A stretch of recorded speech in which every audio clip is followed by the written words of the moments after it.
എന്നാൽ കേട്ടുകൊള്ളുക പരമേശ്വര.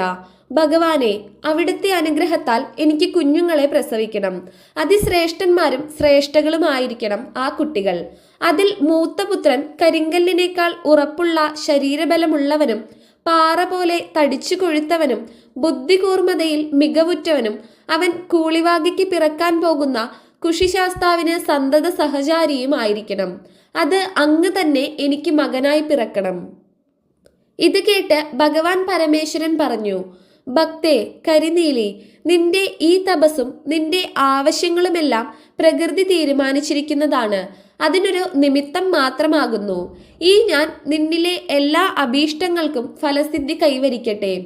പ്രിയ ഭക്തേ, നിനക്ക് നിന്റെ ഇഷ്ടാനുസരണം മക്കൾ പിറക്കും. ഈ ശക്തി ചൈതന്യങ്ങളാകുന്ന മക്കളെല്ലാം ഈ ദേവഭൂമിയിൽ നിലനിൽക്കുന്നവർ തന്നെയാണ്. എന്നാൽ വീണ്ടും അവർക്ക് നിന്നിലൂടെ